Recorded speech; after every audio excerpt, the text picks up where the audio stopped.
નમસ્કાર વિદ્યાર્થી મિત્રો, સરસ્વતી ગ્રુપ ઓફ એજ્યુકેશન દ્વારા ચાલતા આ ઈ લર્નિંગ પ્રોગ્રામમાં હું બ્રિજેશ સાકરેચા ફરી એકવાર આપ સૌનું હાર્દિક સ્વાગત કરું છું. આપણે ધોરણ 10 ની અંદર વિજ્ઞાન વિષયની અંદર કેમેસ્ટ્રી સબ્જેક્ટમાં ચેપ્ટર નંબર 5 નો અભ્યાસ કરતા હતા તત્વોમાં આવર્તનીય વર્ગીકરણ, કે જેમાં આપણે એવું જોયેલું હતું કે ભાઈ કે સૌથી પહેલા વૈજ્ઞાનિકોએ ધાતુ અને અધાતુમાં ડિવાઈડ કર્યા તત્વોને, ત્યારબાદ ડોબ્રેનર ત્રિપુટીનો નિયમ, ત્યારબાદ ન્યુલેનનો અષ્ટકનો નિયમ, ત્યારબાદ મેન્ડેલિફનું આવર્ત કોષ્ટક, અને એને સુધારો વધારો કરી અને પછી આપણે છેલ્લે આધુનિક આવર્ત કોષ્ટક ડિટેલમાં ભણી ગયા હતા. બરોબર, ચાલો હજી એકવાર ફટાફટ આપણે રિવિઝન કરી લઈએ. આધુનિક આવર્ત કોષ્ટકમાં 18 સમૂહ આવેલા હોય અને 7 આવર્ત આવેલા હોય. ઓકે, આપણે યાદ કેમ રાખીએ તો કે પહેલા આવર્તમાં ખાલી 2 તત્વો, બીજા અને ત્રીજા આવર્તમાં અહીંયા 2 અને અહીંયા 6. ओके, આ યાદ કેમ રાખશે તો કે हेलिना कब्र से फरार, बेटा मांगे कार, स्कूटर लई અને બાપા રખડે, એમાં યાદ રાખી શકો. આયા રીંગણ, આલુ, ગાજર ઇન થેલી, chemistry sir get some problem, नहीं पड़ोसन आने से सब बिगड़े. आया वो स्टेटे को आया फिर कल बाहर आई आंटी, અને આયા હીના નીલા ઓર करीना का एक्सरे रंगीन. ओके, आया तो के सुनो तुम विवाह कर लो मुझसे फिर कोई नहीं कहेगा जालिम, तो જાનો તમને જે યાદ જોઈએ. ચાલો પછી આપણે એવું જોયું તો કે આને એસ વિભાગના તત્વો કહેવાય, આને પી વિભાગના તત્વો કહેવાય, આને ડી વિભાગના તત્વો કહેવાય. જ્યાં વચ્ચે આવી બાઉન્ડ્રી આવેલી છે એ અર્ધ ધાતુ છે, એટલે કે બેયના ગુણધર્મ ધરાવે છે, એટલે એ નથી ધાતુ કે નથી અધાતુ. તો આ બાઉન્ડ્રી જે છે એની આલીપા આવેલા તત્વો બધા ધાતુ, માલિપા બધા તત્વો અધાતુ. બરોબર, પછી આપણે લાસ્ટ લેક્ચરમાં આપણે આવર્તમાં તત્વોની ઇલેક્ટ્રોનીય રચના અને સમૂહમાં તત્વોની ઇલેક્ટ્રોનીય રચના વિશે ચર્ચા કરી હતી. કે આવર્તમાં તત્વોની ઇલેક્ટ્રોનની રચના કઈ રીતે હોય તો કે 2x2 છે. બરોબર, જ્યાં n એટલે તો કે કક્ષાનો ક્રમ, એટલે કે છેલ્લી કક્ષાનો ક્રમ. તો આપણે છેલ્લે કક્ષામાં ઇલેક્ટ્રોનની સંખ્યા દર્શાવે તો અહીંયા 2 8 8 18 18 32.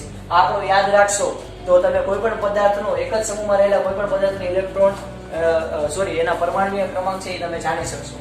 બરોબર, તો આપણે આવર્ત માટે જે છે કે 2n2 જેટલું ઇલેક્ટ્રોન ધરાવે. હવે સમૂહમાં આપણે ઇલેક્ટ્રોનની ચર્ચા કરીએ તો સમૂહ ઉપરથી નીચે તરફ જતા ઇલેક્ટ્રોનની સંખ્યા શું થાય? વધે. એટલે કે આપણે અહીંયા ચર્ચા કરીએ તો જો hydrogen, lithium, sodium, potassium, rubidium, caesium અને ફ્રાન્સિયમ, તો આનો હાઇડ્રોજનનો પરમાણુ ક્રમાંક 1.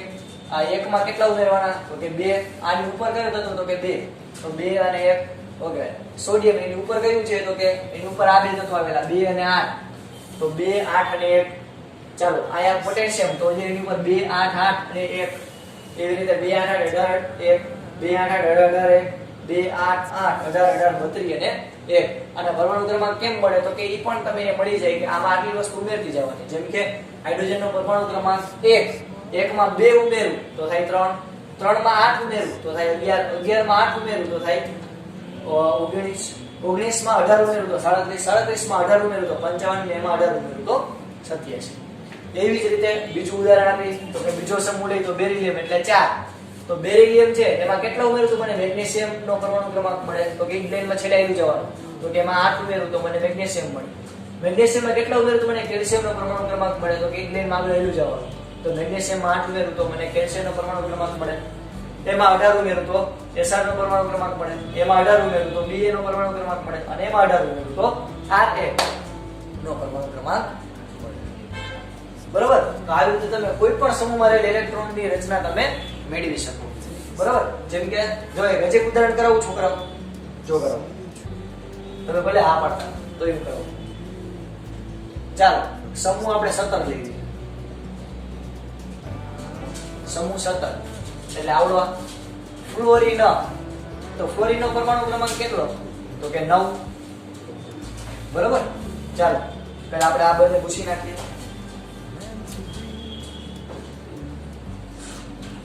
ફ્લોરિન નો પરમાણુ ક્રમાંક 9 છે, તો એમાં હું કેટલા ઉમેરું તો મને ક્લોરીન નો પરમાણુ ક્રમાંક મળે? તમે વિચારો છો એમાં હું કેટલા ઉમેરું તો મને ક્લોરીન નો પરમાણુ ક્રમાંક મળે?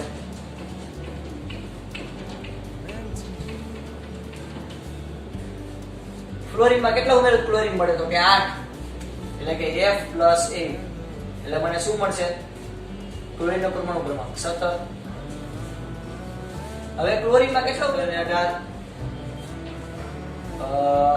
7 14 ને 15 વધી જાય 1 ને 35, અહીંયા આવશે 35, 25 નહીં ચાલો હવે તો કે આમાં કેટલા ઉમેરું તો મને ઇન્ડિયમનો પરમાણુ ક્રમાંક મળે તો કે ભાઈ 18. તો બ્રોમિનમાં હું 18 ઉમેરીશ તો મને ઇન્ડિયમનો પરમાણુ ક્રમાંક મળશે. હાલો આપણે આમાં વળી પાછા 18 ઉમેરી દઈએ. 5 ને 5 10 ને 3 13 ને વળી છેડી 1 ને 4 ને 4 ને 5 53. હવે ઇન્ડિયમમાં કેટલા ઉમેરું મને એસ્ટેટિનનો પરમાણુ ક્રમાંક મળે તો કે 32. આમ ક્રોસ કરવાનું. ઓકે તો ક્યાં આપણે આમ 32 ઉમેરવાના છે 5 અને 8 એટલે 85 એસ્ટેટિન. તો તમે એક જ સમૂહમાં રહેલા તત્વોની પરમાણુ ક્રમાંક તમે મેળવી શકો. પરમાણુ ક્રમાંક મળે તો અંદર રહેલા પ્રોટોનની સંખ્યા મળે, પ્રોટોનની સંખ્યા મળે, ઇલેક્ટ્રોનની સંખ્યા મળે અને ન્યુટ્રોનની સંખ્યા મળે. પ્રોટોન અને ન્યુટ્રોન બેની સંખ્યા મળે તો તમે કોઈ પણ પદાર્થનું પરમાણુય દળ મેળવી શકો. બરાબર. ચાલો તો આ ફટાફટ લખી દેજો વિડિયો પોઝ કરી.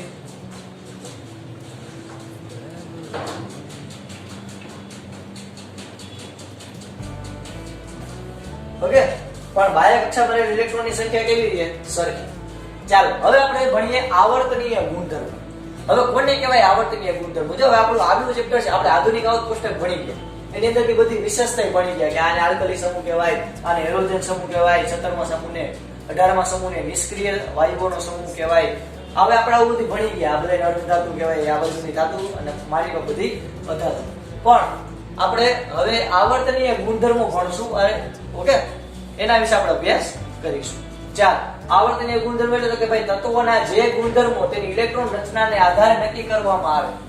તત્વોના જે ગુણધર્મો એની ઇલેક્ટ્રોન રચનાને આધારે નક્કી કરવામાં આવે ને એને કહેવાય આવર્તનીય ગુણધર્મ.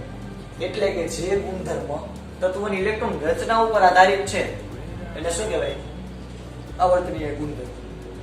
એટલે કે માની લો કે કોઈ તત્વ છે ઓછા ઇલેક્ટ્રોન ધરાવે છે તો એને કારણે કયા ગુણધર્મ ધરાવશે. કોઈ તત્વ વધારે ઇલેક્ટ્રોન ધરાવે છે એને કારણે કયા ગુણધર્મ ધરાવશે. જેમ કે કોઈ પાતળો માણસ હોય તે એ ઓછું વજન ધરાવે છે તેને કારણે એને કયા કયા ફાયદા મળે. કોઈ જાડો માણસ હોય તેનું વજન વધારે છે એની અંદર રહેલા કહેવાય કે પદાર્થની સંખ્યા વધારે છે તો એ વધારે વજન ધરાવતો હોય છે તો એને લીધે એને કયા ફાયદા મળે. ઓકે તેને લીધે કયા ગુણધર્મ ધરાવે.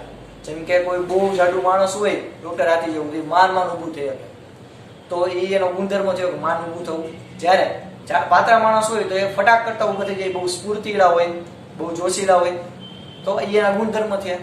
એવી રીતે જે તત્વો છે એ જે ગુણધર્મો છે એ ઇલેક્ટ્રોનની સંખ્યા ઉપર આધારિત છે. ઇલેક્ટ્રોનની રચનાને લીધે નક્કી કરવામાં આવે એને કહેવાય કે ભાઈ આવર્તનીય ગુણધર્મ. યાદ રાખજો છોકરાઓ. ઓકે આવર્તનીય ગુણધર્મો. હવે આપણે આખું ચેપ્ટર હવે આના પછી આના ઉપર છે. આ પૂરું થાય એટલે ચેપ્ટર પૂરું, બીજું કઈ નવીન નથી. તો આવર્તનીય ગુણધર્મો એટલે તો કે તત્વોના જે ગુણધર્મો તેની ઇલેક્ટ્રોન રચનાને આધારે નક્કી થતા હોય કરવામાં આવે એને શું કહેવાય આવર્તનીય ગુણધર્મ. જેમ કે એક્ઝામ્પલ આપ્યું છે સંયોજકતા. તત્વોની સંયોજકતા ઇલેક્ટ્રોન રચનાને આધારિત છે. જેમ કે લિથિયમ ની વાત કરીએ તો લિથિયમ એટલે પરમાણુ ક્રમાંક 3 એની અંદર 3 પ્રોટોન છે. એની બાહ્ય કક્ષામાં 1 ઇલેક્ટ્રોન છે, બાહ્ય 2 ઇલેક્ટ્રોન છે અને સૌથી જે બહારની કક્ષા હશે એમાં કેટલા ઇલેક્ટ્રોન છે 1. તો આ ઇલેક્ટ્રોન રચનાને કારણે એ શું કરશે તો કે ભાઈ એની પાસે 2 રસ્તા છે. કા 7 મેળવે કા 1 ગુમાવે. કયું શેરવું પડે તો કે ભાઈ 1 ગુમાવશે.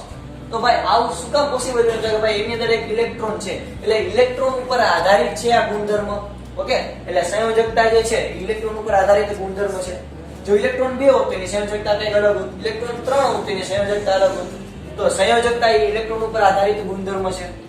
પરમાણુય ત્રિજ્યા જેમ ઇલેક્ટ્રોનની સંખ્યા વધશે એમ પરમાણુ કેવો થતો જાય મોટો થતો જાય. તો પરમાણુય ત્રિજ્યા. ધાત્વિય ગુણધર્મ એ ઇલેક્ટ્રોન રચના ઉપર આધારિત છે. જે તત્વો ઇલેક્ટ્રોન ગુમાવે એ ઓલમોસ્ટ બધા ધાતુઓ છે અને ઇલેક્ટ્રોન મેળવે એ અધાતુ હોય છે. તો આ ધાતુય ગુણધર્મો પણ ઇલેક્ટ્રોન ઉપર આધારિત છે. અને વિદ્યુત ઋણતા એટલે કે ઇલેક્ટ્રોન મેળવવાની ક્ષમતા, ઇલેક્ટ્રોન કોકમાંથી ખેંચવાની ક્ષમતા. સૌથી વધુ વિદ્યુત ઋણ તત્વો મેં કયા કીધા હતા? સૌથી વધુ વિદ્યુત ઋણ સમૂહ મેં કયો કીધો તો કે આ 17મો સમૂહ યાદ છે? જો ભૂરાયા કોઈ પણ એક ઇલેક્ટ્રોન છૂટો દેખાય તરત લઈ લે. તો આ વિદ્યુત ઋણતા એટલે આ 4 ગુણધર્મો છે એના વિશે આપણે ડિટેલમાં અભ્યાસ કરીશું. પણ પહેલા આને કહેવાય શું તો કે તત્વોના જે ગુણધર્મો તેની ઇલેક્ટ્રોન રચનાને આધારે નક્કી કરવામાં આવે એને કહેવાય કે ભાઈ આવર્તનીય ગુણધર્મો. ચાર જોઈએ આપણે સંયોજકતા, પરમાણુય ત્રિજ્યા, ધાત્વિય ગુણધર્મ અને વિદ્યુતરૂપતા. ઓકે વિદ્યાર્થી મિત્રો, ચાલો ફટાફટ આટલું તમારી બુકની અંદર લખી લ્યો રંગબેરંગી પેનથી.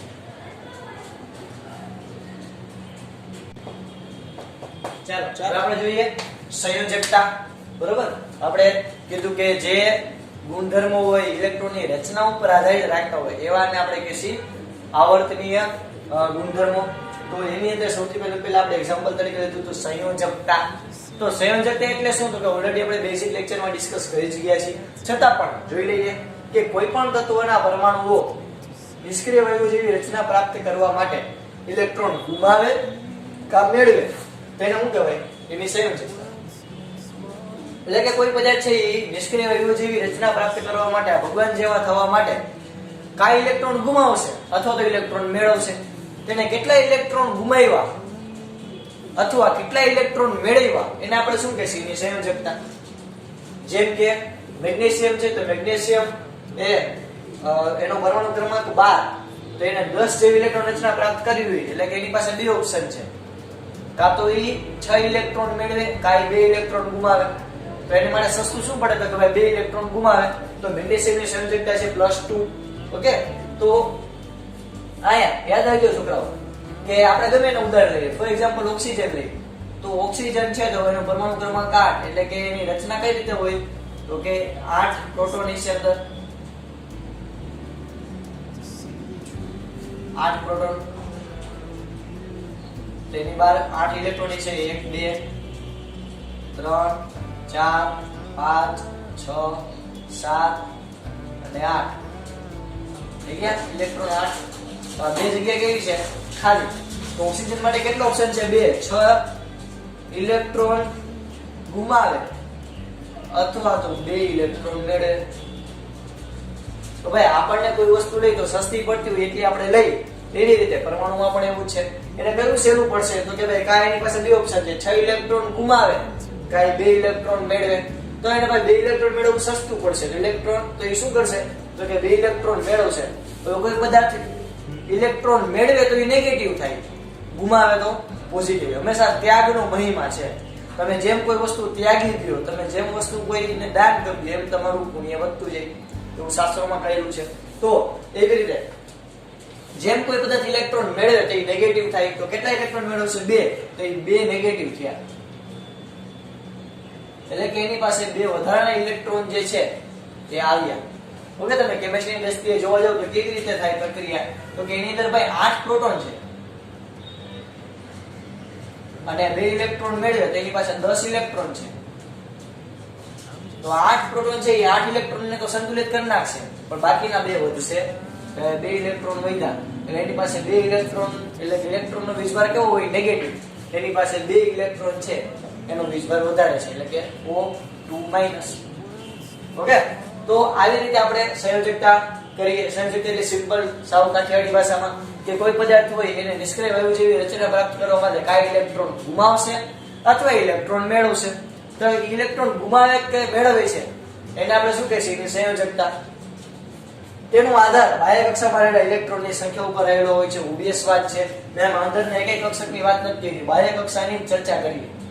ઓકે, બાહ્ય કક્ષામાં જેટલા ઇલેક્ટ્રોન મેળવ્યા હોય એમાં કેટલા ઘટે, કેટલા ઇલેક્ટ્રોન મેળવે કઈ ગુમાવે. તો આમાં ટોટલી કોણ રોલ ભજવે? બાહ્ય કક્ષા ના ઇલેક્ટ્રોન. અંદરની કક્ષાએ કાંઈ લેવા દેવું હોય ને, કારણ કે અંદરની શીટ તો ફૂલ થઈ ગઈ.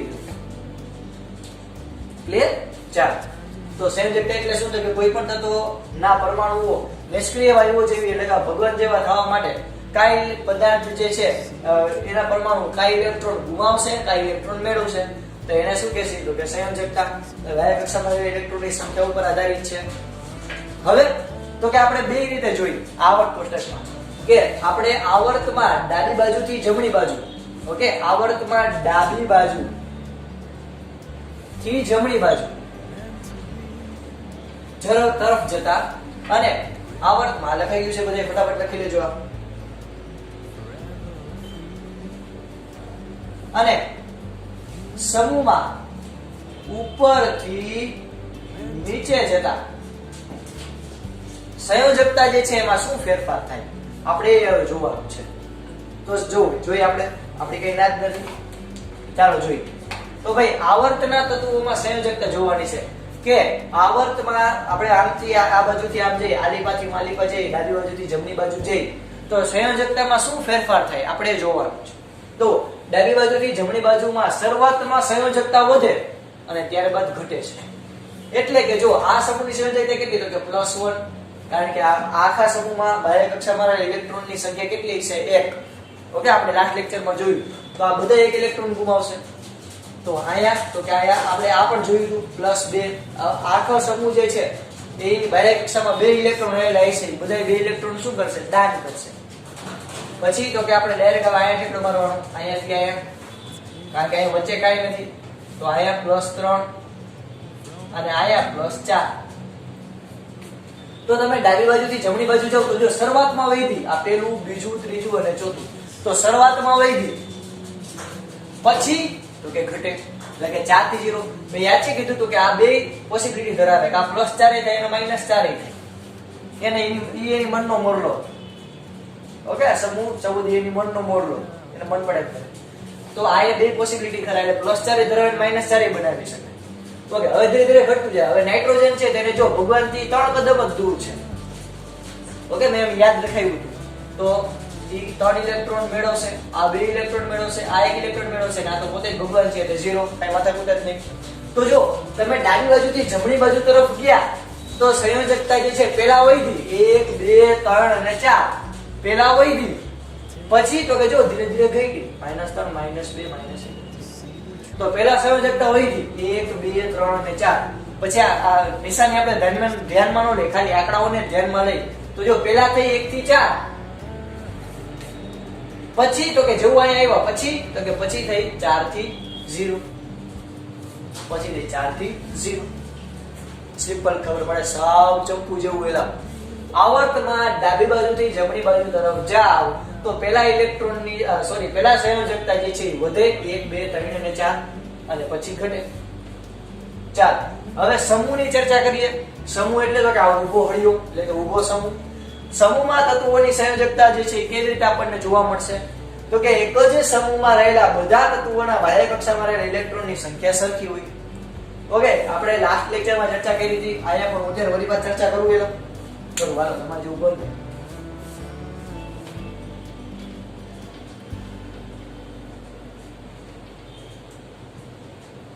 જેમ કે આપણે પેલા આખા સમૂહની ચર્ચા કરીએ તો જે હાઇડ્રોજન, લિથિયમ, નાઇટ્રોજન એટલે કે હેલિના કબ્રસે ફરાર.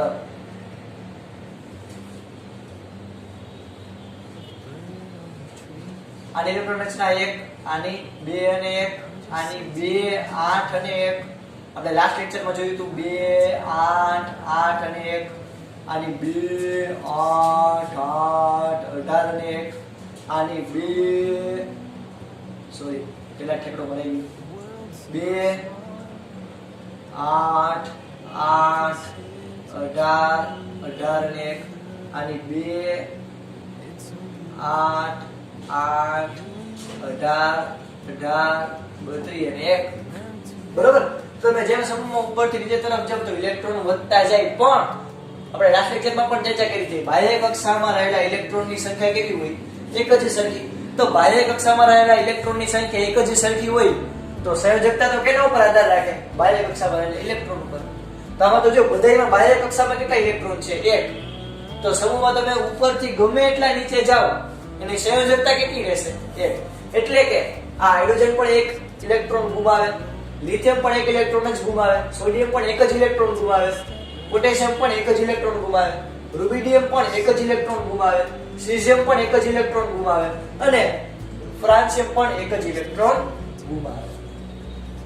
તો સમૂહ ઉપરથી નીચે તરફ જાઓ તો બાહ્ય કક્ષામાં રહેલા ઇલેક્ટ્રોનની સંખ્યા એક જ સરખી હોવાથી સંયોજકતા બધાયની કેવી હોય? એક જ સરખી.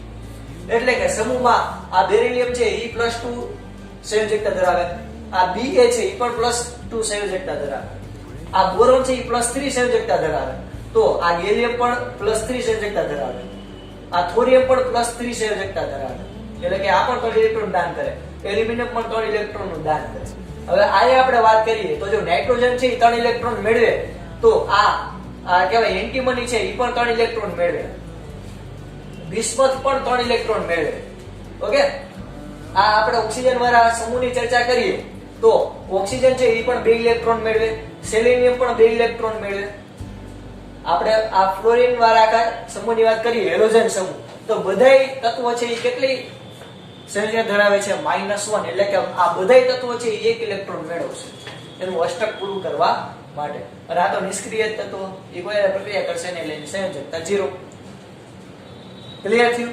તો સંયોજકતા એટલે આપણે આ લેક્ચરમાં શું ભણ્યા? તો કે કોઈ તત્વ જે છે નિષ્ક્રિય વાયુ જેવી રચના પ્રાપ્ત કરવા માટે, ભગવાન જેવા બનવા માટે કાંઈ ઇલેક્ટ્રોન મેળવશે, કાંઈ ઇલેક્ટ્રોન ગુમાવશે, એને આપણે કીધી સંયોજકતા, કે જે તત્વના બાહ્યતમ કક્ષામાં રહેલા ઇલેક્ટ્રોનની સંખ્યા ઉપર આધારિત. જેમાં આપણે ભણ્યા હતા આવર્તમાં અને સમૂહમાં તત્વોની સંયોજકતા. તો આવર્તમાં કઈ? તો કે ડાબી બાજુથી જમણી બાજુ તરફ જાઓ તો આવર્તમાં જો પેલા વધે 1 2 3 અને 4, પછી ઘટે -4 -3 -2 -1 0. સમૂહમાં ઉપરથી જે તરફ જાઓ તો સંયોજકતા કેવી છે? એક જ સરખી, કારણ કે સમૂહમાં રહેલા બધા તત્વોની બાહ્ય કક્ષામાં ઇલેક્ટ્રોનની સંખ્યા કેવી છે? એક જ સરખી. તો તમે વિચાર કરો કે આવર્ત કોષ્ટક જેને બનાવ્યું હશે એની મોસ્ટલી એને કેટલું મગજ વાપર્યું છે. એને એકલા એને બનાવ્યું, આખી જે ટીમ હોય પણ એને કેટલું મગજ કહેવાય આમાં યુઝ કર્યું હશે અને કેવી રીતે મસ્ત મજાનું ગોઠવું. જો કે આપણે આ ખાલી એક જ આવર્ત કોષ્ટકમાં આપણે ઘણી બધી વસ્તુઓ તત્વોની સમજી શકીએ. બરોબર? તો ચાલો આપણે જ્યાં સુધી રાખીએ છોકરાઓ, બધું તમારી બાકી બુકમાં મસ્ત મજાના રંગબેરંગી પેનથી લખવાનું છે. ઓકે, આપણે જ્યાં સુધી રાખીએ, બધું લખી નાખજો. જય ભારત, જય હિન્દ. ચાલો લખી નાખીએ.